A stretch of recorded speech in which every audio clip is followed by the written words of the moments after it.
Bismillahirrahmanirrahim. Alhamdulillah wassalatu wassalamu ala Rasulillah wa ala alihi wa sahbihi wa man wala. Amma ba'du. Assalamualaikum warahmatullahi wabarakatuh. Pada malam hari ini saya juga mau menyampaikan terima kasih atas pimpinan lagu kebangsaan kita tadi, karena saya sudah lama itu rindu untuk bisa khidmat Bang Sofi. Kepada Bang Sofi saya mau mengucapkan terima kasih Bang Sofi. Saya rasa kita semua rindu menyanyikan lagu kebangsaan Indonesia sehikmat tadi, sehikmat ketika kita berdiri untuk menyambut Nabi Muhammad ketika Mahallul Qiyam. Tapi seringkali bukan lagu kebangsaannya yang ketularan hikmat dari Mahallul Qiyamnya, tapi justru Mahallul Qiyamnya ketularan tidak hikmat seperti lagu kebangsaannya. Dan tadi kita merasakan hikmat itu,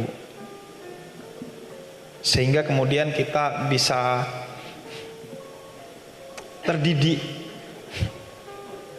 Nah, saya mau ke sana karena kita ini terlalu banyak berbohong dan dijejali kebohongan.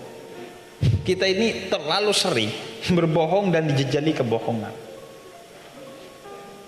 Sampean kalau nonton TV itu kan isinya kebohongan semua tuh. Sinetronnya ya bohong, beritanya ya hoax, bahkan azannya. Saya itu masih gak terima azan di TV itu karena lip sync.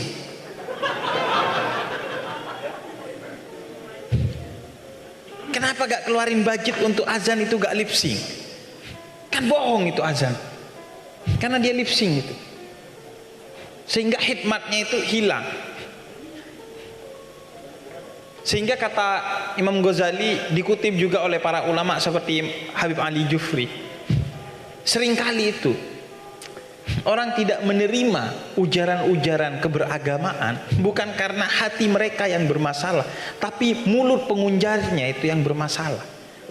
Banyak orang mengajarkan agama, tapi mulut dia itu tidak beragama, sehingga kemudian menjadi masalah di sana sini. Padahal kategori ilmu di dalam Al-Quran itu, ilmu itu adalah apa yang kamu lakukan, bukan apa yang kamu ketahui. Makanya Al-Quran katakan, fas'alu ahla dzikir in kuntum la ta'lamun. Kalau kamu tidak mengetahui, bertanya kepada ahli zikir. Quran nggak bilang fas'alu ahlal fikir. Quran nggak bilang fas'alu ahlal fikir in kuntum la ta'lamun. Seharusnya kalau kamu nggak tahu, tanya ke orang yang tahu, ahli berpikir. Tapi Quran ahli zikir, langsung melompat ke ahli zikir. Karena apa yang kamu pikirkan, kalau tidak kamu zikirkan, itu bukan ilmu dalam kategori Al-Quran. Dan kita banyak tuh sekarang mencoba menyerap ilmu dari orang yang bahkan tidak pernah menzikirkan ilmunya. Kepalsuan tuh di mana-mana, sehingga kemudian bahkan azan lo palsu. Kan berita palsu aja itu udah aneh ya.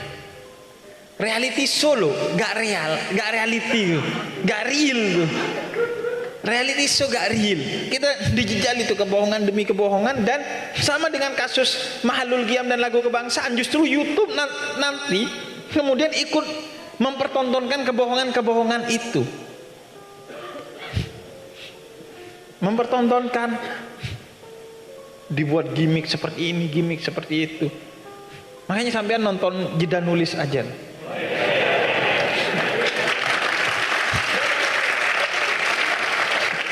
Kita percaya bahwa apa yang keluar dari hati itu adalah kebenaran, sehingga akan sampai juga ke hati. Jadi sekarang itu terlalu kita dijejali itu. Kemudian yang kedua, selaku setengah tuan rumah aslinya kan Gus Bara ya. Saya setengah tuan rumah lah yang punya rutinan ini. Saya mohon untuk kita khidmat pada malam hari ini paling tidak kalau kita gak mau berbicara tentang moral dan etika, paling tidak ini sebagai bentuk penghormatan kita kepada tamu yang kita undang pada malam hari ini, dengan kita tidak menyalakan HP, kita tidak melakukan aktivitas apapun kecuali yang berhubungan langsung dengan apa yang ada di panggung ini. Kalau lagi bermusik, menikmatinya. Kalau lagi menyampaikan pendapat, didengarkannya. Kalau perlu ada yang ditulis, monggo ditulis. Kita belajar untuk mendengarkan orang yang berbicara, karena ini hal yang paling mendasar dari akhlak kita yang seharusnya ada, tapi kita tinggalkan dan kita kemudian berbicara tentang hal-hal besar tanpa memulai dari hal-hal kecil. Dan hal-hal kecil ini, itu kecil hanya di pandangan kita, tapi dalam pandangan Allah itu sesuatu ini besar. Sebagai bukti, di Quran itu salah satu pujian kepada Nabi Muhammad, mazaghal basaru wa ma tagha. Muhammad itu, kata Allah, kalau dia duduk dengan orang, dia lihat matanya orang itu. Tidak pernah matanya itu keluar dari pandangan terhadap orang itu. Itulah akhlak Nabi dalam mata. Nabi itu kalau ada orang berbicara, bukan hanya didengarkan, seluruh sanubarinya itu terfokus kepada siapa yang berbicara. Matanya itu ngelihat ke orang yang berbicara. Sehingga pernah beberapa sahabat pulang dari duduk bersama Nabi Muhammad, itu semua cerita ke istrinya, Nabi Muhammad kenapa ya hari ini menspesialkan saya, dilihat terus saya. Dan itu semua bercerita seperti itu kepada istrinya. Karena 7 orang duduk bersama Nabi Muhammad, 7-7-nya itu merasa diperhatikan oleh Nabi Muhammad, karena dilihat satu persatu oleh Nabi Muhammad secara adil. Kalau kita kan biasanya ngelihat ke semuanya, tapi pas ke yang cantik agak lama biasanya itu. Agak lama. Atau ke yang kaya agak lama, ke yang berjabatan tuh agak lama, kan gitu. Kalau Nabi Muhammad itu hal kecil kan mungkin bagi kita, tapi itulah yang dipuji oleh Allah di dalam Al-Quran. Mazaghal basaru wa ma tagha. Sungguh penglihatannya Nabi Muhammad itu penuh kemuliaan, karena beliau fokus. Dan itu yang kemudian jadi kemana-mana, bisa jadi penyakit mental kita. Ketika kita itu tidak pernah menghadirkan diri kita dalam setiap peristiwa yang kita jalani. Kita di sini sekarang mikirin yang di rumah. Kita di rumah mikirin yang di sini. Kenapa saya tadi gak fokus ketika kajian? Kita hari ini hidup mikirin yang besok. Besok hidup mikirin yang lusa. Terus aja begitu kita. Gak pernah hadir tuh pikiran kita dalam diri kita. Sehingga itu yang menjadi masalah juga secara psikologis nanti itu. Makanya ada temuan-temuan baru. Misalnya kalau Anda baca Viktor Frankl tuh, tentang pentingnya menghadirkan pikiran saat ini dan di sini. Karena kalau dalam Islam ini kan semua akan dipertanggungjawabkan. Anda duduk hari ini di sini, kalau tidak menyimak apa yang disampaikan, itu kan akan dipertanggungjawabkan di depan Gusti Allah nanti. Lu sampean kok ada hambaku menyampaikan hal-hal yang baik, kok sampean nggak dengerin? Urusan sama Gusti Allah nanti. Nabi Muhammad juga begitu. Ada orang menyampaikan sabda-sabdaku, apalagi cucuku loh, gak didengerin. Makanya Gusti Allah dari awal gak mau ini terjadi kepada Gusti Allah, sehingga Gusti Allah tekankan di dalam Al-Quran, fa idza quri'al Qur'an fastami'u. Kalau Quran dibacakan, dengarin, simak, resapi, dan kalian boleh cek tuh di acara-acara pemerintahan, acara-acara kebudayaan, acara-acara pengajian. Itu baca Quran, lagu kebangsaan, itu hanya selayang pandang tuh. Quran lagi dibacakan orang main HP, Quran lagi dibicarakan orang ngobrol, gak cendikiawannya, gak kiainya, gak habibnya, gak ustadznya, gak pejabatnya, semuanya tuh. Saya lihat tuh sering terjadi hal-hal seperti itu. Padahal Quran bilang dakuri Al-Quran fastami'u. Makanya dilarang dalam kesepakatan Darul Ifta Misriyah, lembaga fatwanya Mesir, itu dilarang nyetel ayat Quran di pasar atau di tempat-tempat yang tidak memungkinkan orang untuk menyimaknya. Itu nggak boleh. Di pasar waktunya orang kerja kan sering tuh. Sampean kalau ke Sunan Ampel banyak tuh kan orang nyetel Quran. Itu nanti Quran yang melaknat dia di akhirat tuh. Karena nggak boleh, itu kan ngeprank gitu. Lah iya, saya itu merasa diprank oleh mereka lewat ya. Bismillahirrahmanirrahim. Kita kan harus dengerin tuh. Wajib itu hukumnya. Gusti Allah lagi ngomong kita gak dengerin.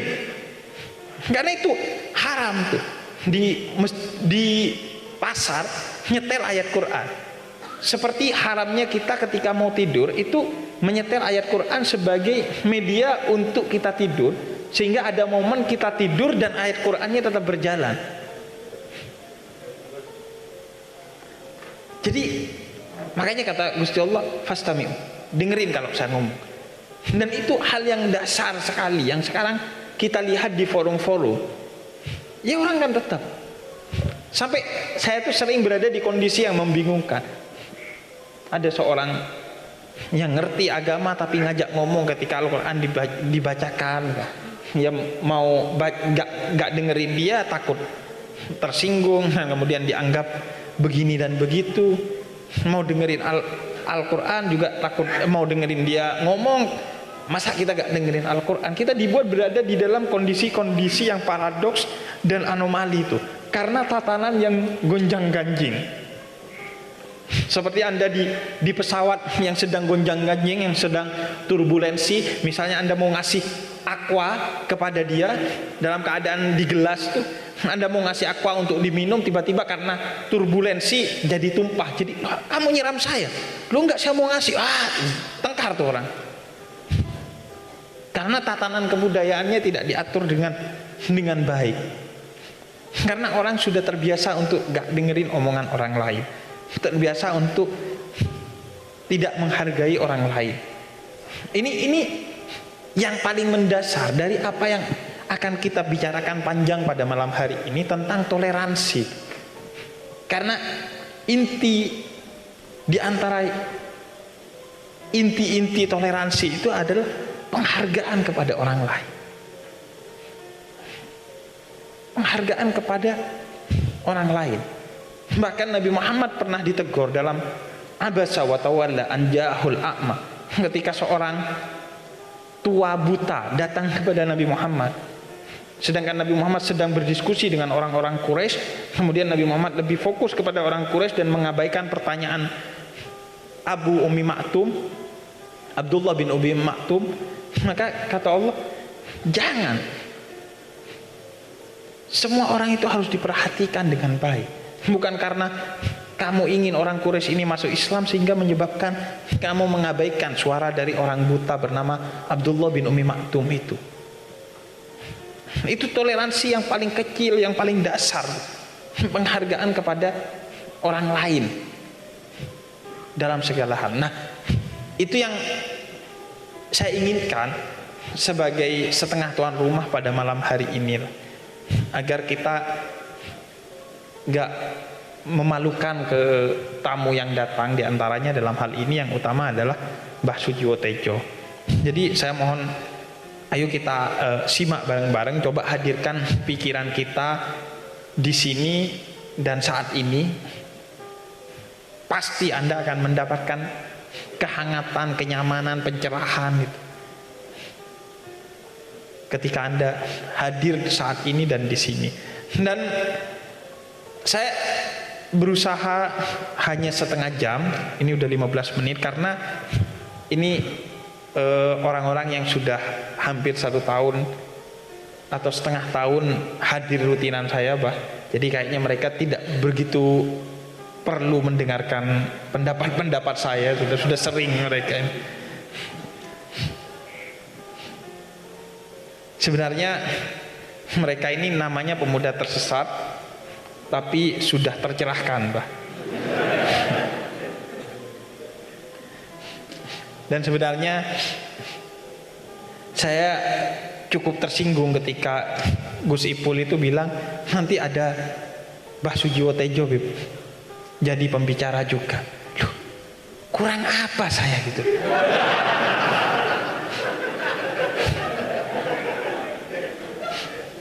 Kenapa harus datengin Mbah Sujiwo Tejo itu loh? Kok seolah-olah ilmu saya ini masih kurang itu loh. Sebenarnya saya rada tersinggung gitu. Cuma berhubung Mbah Tejo bersama nanti alunan musiknya yang itu tidak saya memiliki kemampuan itu, maka oh ya ada nilai lebih yang akan diberikan oleh Mbah Tejo.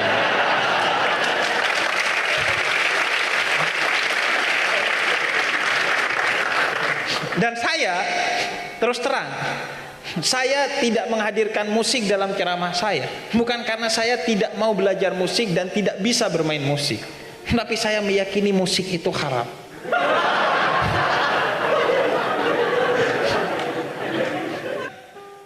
Soal pada malam hari ini kita berkumpul karena almarhum Rianto, seorang banser yang meninggal karena mendedikasikan nyawanya untuk toleransi, untuk perdamaian, untuk keamanan, dan untuk kemanusiaan. Bagi yang belum mengenalnya, saya ingin Anda nanti mengenalnya entah melalui media tulisan atau melalui film. Ada film tentang Rianto yang disutradarai oleh Mas Hanung Bramantyo, judulnya Tanda Tanya, ada di Netflix, bisa Anda tonton. Tapi kayaknya Anda nggak langganan Netflix.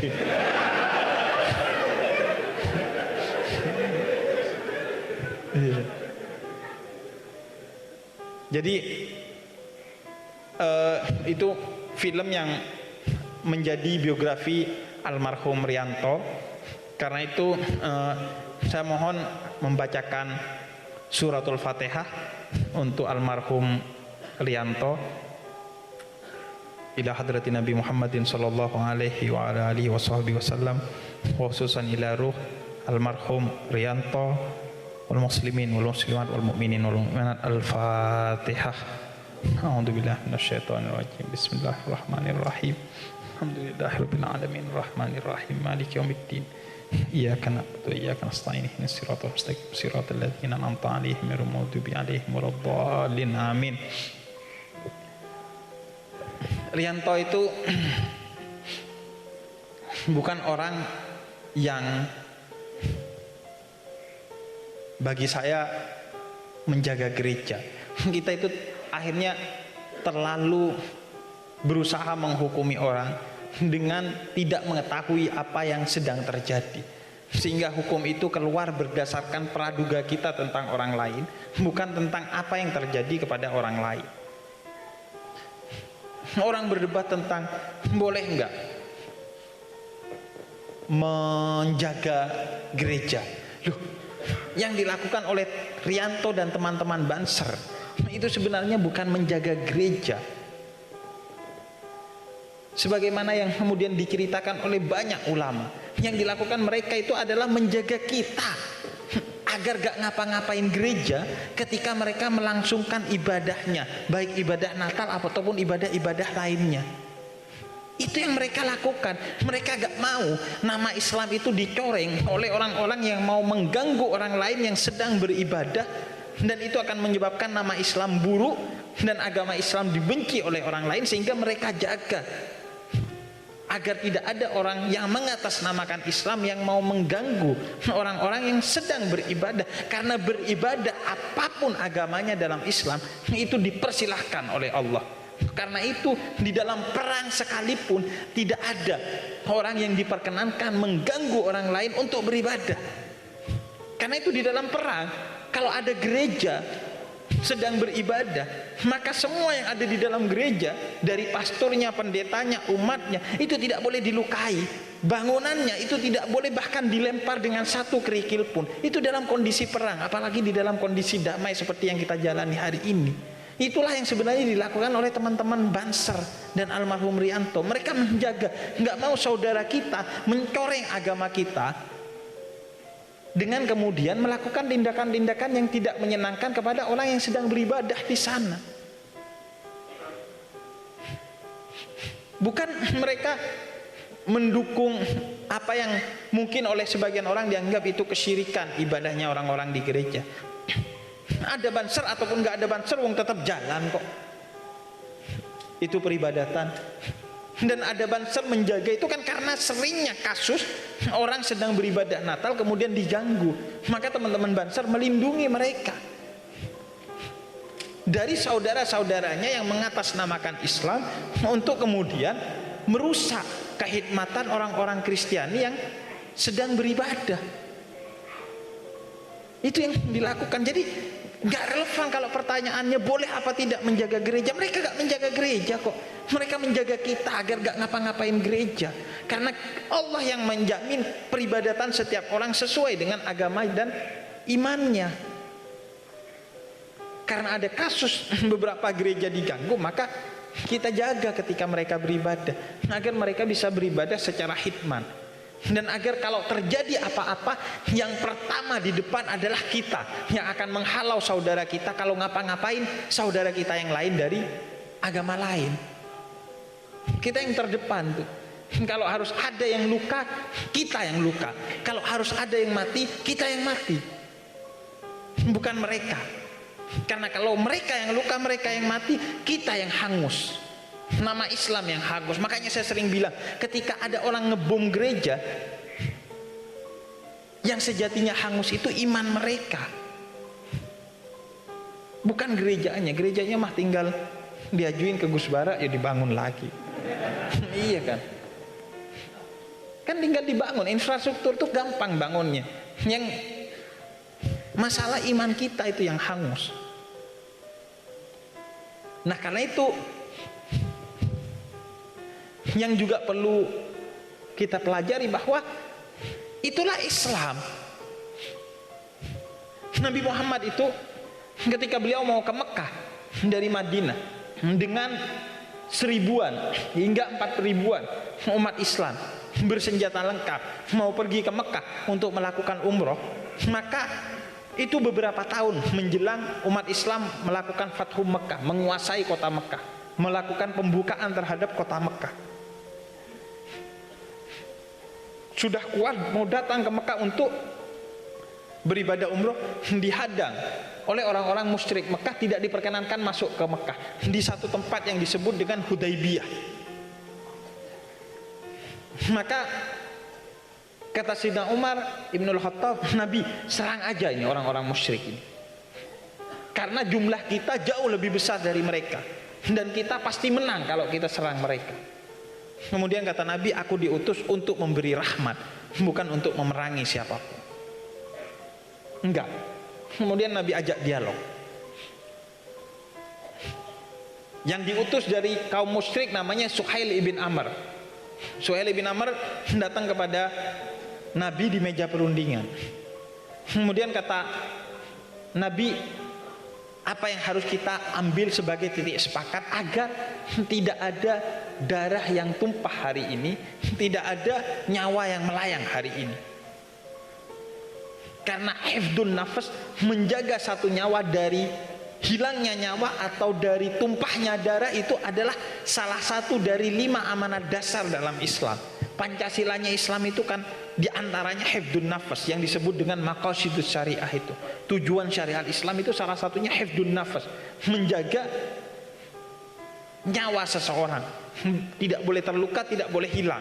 Makanya kata Nabi, ayo kita bikin perjanjian. Dikenallah kemudian perjanjian Hudaybiyah. Perjanjian Hudaybiyah itu adalah perjanjian yang paling tidak menguntungkan umat Islam tuh. Karena isinya itu merugikan umat Islam. Klausul pertamanya, umat Islam yang sudah berbondong-bondong mengeluarkan biaya, tenaga, pikiran untuk berjalan menuju Mekah untuk berumroh, suruh balik lagi, tahun itu gak boleh umroh. Berapa biayanya itu yang sudah keluar tuh? Kan nanti harus berurusan dengan travel yang memberangkatkan waktu itu. Itu berapa kerugiannya? Ya itu mirip gitu, sampean sudah sampai Jeddah kemudian suruh pulang tuh. Kan apalagi orang Madura itu kan iya kan, dia kalau pergi ke Mekah itu ngumpulin bahkan dari koin-koin 100-an 500-an zaman dulu. Jadi pas nyampe Jeddah suruh pulang. Wah, keket boy kak, tengkar aja, nggak mau dia, suruh pulang langsung. Lebih baik pulang nama daripada saya. Anda hati-hati sama orang yang ngomong lebih baik demi ini demi itu. Nah, kemudian klausul keduanya, kalau ada orang musyrik masuk Islam maka dia harus dikembalikan ke musyrik. Sehingga nanti ada kisah tentang Abu Jundah ibn Suhail, ketuanya orang musyrik, anaknya namanya Abu Jundah, itu masuk Islam. Kata Nabi, enggak, saya terikat kepada perjanjian untuk tidak boleh nerima orang masuk Islam dari kalangan musyrik Mekah, maka kembalilah kamu. Walaupun akhirnya nanti Abu Jundah ini masuk Islam, tapi Nabi taat kepada perjanjian walaupun perjanjian itu tidak fair. Ini juga buat meneguhkan pandangan kita. Jangankan Pancasila, perjanjian atau kalimatun sawa yang agung, yang fair. Perjanjian yang tidak agung dan tidak fair aja, perjanjian Hudaibiyah itu Nabi pegang erat, Nabi tidak langgar. Maka kemudian kalau ada orang Islam kembali musyrik, gak apa-apa, gak adil. Tapi kata Nabi, gak apa-apa, demi tidak ada darah dan nyawa yang tumpah hari itu dan melayang hari itu. Kemudian di perjanjian itu ditulis, yang bertanda tangan di bawah ini Suhail ibn Amr. Dari kalangan umat Islam, Sayyidina Ali yang menulis, Muhammad Rasulullah. Kemudian kata Suhail bin Amr, "Loh, Anda mau ngeprank saya? Kalau saya tanda tangani, saya auto syahadat ini. Saya gak mengakui Muhammad sebagai Rasul Allah. Hapus, ganti Muhammad bin Abdullah, bukan Muhammad Rasul Allah. Karena saya gak mau mengakui Muhammad Rasul Allah." Akhirnya kata Sayyidina Ali, tengkar aja udah. Rasul, ini mang kayaknya buzzer ini Rasul gitu, perlu diberantas ini. Nah, nanti yang melahirkan buzzer tuh kayaknya keturunan Suhail bin Amr ini. Terus minta ini minta itu. Akhirnya kata Nabi enggak. Kemudian kata Nabi, hapus. Benar yang dia bilang, hapus tuh gelar Rasulullah. Kata Sayyidina Ali, enggak, gelar ini yang menyematkan Allah, dan Allah di Al-Quran tidak pernah memanggil Nabi Muhammad tanpa gelar itu. Wa ma Muhammadun illa Rasul, illa Rasul. Makanya Allah gak pernah ya Muhammad, gak pernah. Allah manggil ya Ibrahim, ya Adam, ya Nuh, ya Musa, ya Isa. Tapi sampai kepada Nabi Muhammad, ya ayyuhan nabi, wahai junjungan nabiku, ya ayyuhan rasul, wahai junjungan rasulku. Tapi gelar itu suruh hapus. Enggak, kata Sayyidina Ali, saya gak mau. Allah aja gak pernah menghapus gelar itu. Kemudian Nabi Muhammad minta, karena beliau tidak bisa membaca dan menulis, ummi, minta kepada Sayyidina Ali bin Abi Thalib untuk menunjukkan di mana tulisan Rasulullah itu. Kemudian dengan jarinya sendiri beliau hapus tuh gelar Rasulullah, gelar yang diberikan oleh Allah. Dan Allah tidak pernah sekalipun memanggil Nabi Muhammad tidak dengan gelar itu. Hari itu oleh Muhammad Rasulullah dihapus agar tidak ada darah yang tumpah, tidak ada nyawa yang melayang, tidak ada peperangan, tidak ada pertengkaran, tidak ada kebencian. Itulah yang kemudian menjadi pegangan kita. Kita akan melakukan apapun untuk terhindarnya tuh pertengkaran, termasuk di media sosial. Kalau sekiranya Anda jawab itu buzzer, Anda jawab itu orang yang gak suka pada Anda, akan bikin timeline itu isinya pertengkaran, ya gak usah dijawab. Ngomong kita ini sekarang itu pelajaran yang sering luput dari kita adalah belajar gak banyak bacot. Iya, itu jihadnya Sayyidah Maryam tuh. Sayyidah Maryam punya anak, gak ada suaminya. Terus kata Allah, diam. as-saum, diem, puasa ngomong. Itu pelajaran yang jarang kita pegang sekarang di era disrupsi informasi, komentar dan lain sebagainya. Nah, dan Rianto itu dikisahkan bukan mau bunuh diri. Sebisa mungkin beliau itu ingin menjaga nyawanya. Karena itu ketika beliau menemukan bom di dalam gereja, beliau ambil, kemudian beliau berlari keluar gereja karena tidak ingin iman umat Islam itu hangus hari itu, nggak ingin nama umat Islam itu tercoreng hari itu. Maka beliau peluk bom itu, beliau berlari keluar gereja. Dan ketika beliau berlari keluar gereja, beliau lempar bom itu. Tapi ketika beliau lempar, maka bom itu membentur tempat sampah dan akhirnya kembali, sehingga akan membahayakan saudara-saudaranya sesama muslim yang ada di luar. Maka kemudian beliau ambil itu lagi, kemudian beliau berlari sambil memeluk, sampai kemudian inna lillahi wa inna ilaihi raji'un, beliau syahid. Ini pelajaran. Momentum beliau ngelempar bom itu bagi saya adalah momentum yang penting, karena itu menjadi pembelajaran bagi kita bahwa umat Islam nggak pernah diajari untuk mencari kematian syahid dengan mencari kematian melalui bom itu. Nggak pernah. Kesyahidan itu bukan cara mati dalam Islam, tapi kesyahidan itu adalah cara hidup. Siapa yang hidup dalam jihad, memberikan manfaat kepada orang lain, mendamaikan orang yang bertengkar, memberikan rasa aman bagi orang yang deg-degan, maka mati dalam keadaan apapun, dia mati dalam keadaan syahid. Itulah yang dipertontonkan oleh Rianto. Dia buang bomnya, dia bukan seneng mati, wah saya meluk bom seneng nih berarti mati syahid. Enggak, dia tahu bahwa orang yang sejatinya bisa syahid itu yang berani hidup. Kalau berani mati itu penakut. Orang yang nggak berani hidup itu penakut. Dia bukan jihad, dia bukan syahid kalau mati, dia penakut. Sebagaimana orang yang tidak mau menghadapi masalah itu penakut. Anda yang kesini karena ninggalin istri Anda yang Anda merasa punya masalah dengan dia, itu penakut tuh. Kesini cuman biar gak tukaran di istri wailah. Jadi syahid itu cara hidup, bukan cara mati. Mau mati di medan perang pun, kalau cara hidupnya tidak jihad, ya gak mati syahid. Banyak itu orang yang mati di medan perang di zaman Nabi, sebelum Nabi ataupun setelah Nabi, gak dihukumi syahid kalau tidak hidup dalam keadaan jihad. Dan itulah yang kemudian dilakukan oleh Rianto. Dia memperlihatkan bahwa hifdun nafas, menjaga nyawa, termasuk nyawa kita sendiri, itu adalah jihad. Anda itu tetap hidup sampai waktunya mati, itu jihad loh. Anda tanya ke orang yang stroke, orang yang diabetes, orang yang mengalami sakit ini sakit itu, atau orang yang sedang berada dalam kemiskinan yang begitu miskinnya atau sedang mengalami depresi, kalau boleh mati saya pengen mati, tapi dia memilih tetap hidup, dan itulah jihad. Anda memilih tetap hidup, itu jihad. Kalau pengennya kita itu ya mati, ngapain? Nah karena itu Rianto ngajarin dengan momentum pelemparan bom itu bahwa saya pengen hidup. Kalau saya bisa menjaga nama baik umat Islam dengan tetap hidup, saya pengen hidup. Tapi berhubung kondisinya gak bisa,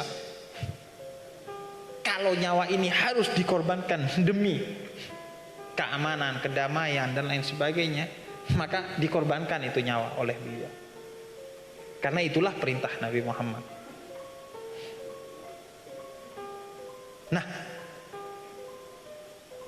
maka kemudian kita di sana belajar tentang berbagai hal, kemanusiaan iya, toleransi iya, bahwa kita merelakan hak kita untuk tidak diambil demi tercapainya kemaslahatan bagi orang lain.